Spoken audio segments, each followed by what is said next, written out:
Hello મિત્રો, જય સાઉન્ડમાં. તો આજે છે આપણો પહેલો નવો અને ગરમા ગરમ નાનકડો એવો બ્લોગ. તો આજે આપણે જઈ રહ્યા છીએ પાવડિયારી પોકને સાથે જ તે આપણે કરાવી નાખ્યું આપણી બાઇકડીમાં ઓઇલનું કામ. ઓઇલ બદલાવી નાખ્યું ને હારે બીજું પણ એક કામ હતું. તો બીજું કામ એ હતું મિત્રો કે બાઇકવાળા ભાઈ કહે છે ગેરેજવાળા કે હવે તમારે આમાં ચેન પણ કરાવવું પડશે.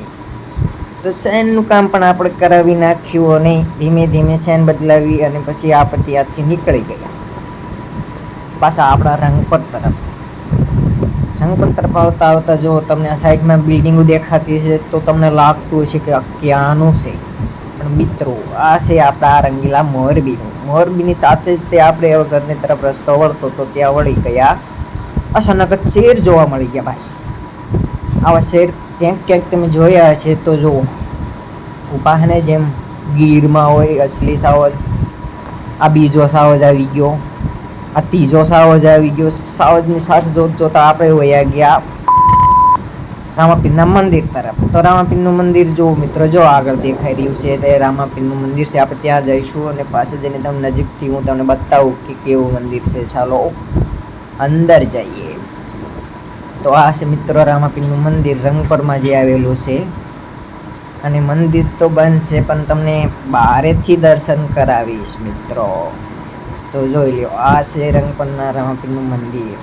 જોઈ લો તો તમે લાઈવ દર્શન કરી શકો છો. અને તેનું તળાવ પણ બહુ મસ્ત છે, જ્યાં ફોટો પાડવા હોય તો પાડી શકો છો. તો આપણે આ આજુબાજુમાં જે હોય તો ત્યાં આવી શકો છો. જોવા જો અહીંયા પછી આ બહાર બીજું લોકેશન છે જે મસ્તીનું બેકગ્રાઉન્ડ સાથે તમે મસ્ત ફોટો પણ લઈ શકો છો. અને આ છે ત્યાંનું મસ્ત પાણી ભરેલું એક નાનકડું એવું તળાવ પણ કહી શકો ને. આ જો બે જે શું છે નો ક્યાં હે. તો પછી આપણે ઘર તરફ રવાના થઈ ગયા. અને જો મિત્રો અહીંયા કણે બાળકોને રમવા માટે મસ્ત સુવિધા છે. અને તમને આગળ જતાં બીજા પણ શેર દેખાશે. શેર મતલબ સિંહ જોવો દેખાણા. અને હવે અહીંયાથી આપણે જો ઘર તરફ જઈ રહ્યા છીએ. આપણે ઘર તરફ જવાનો રસ્તો છે.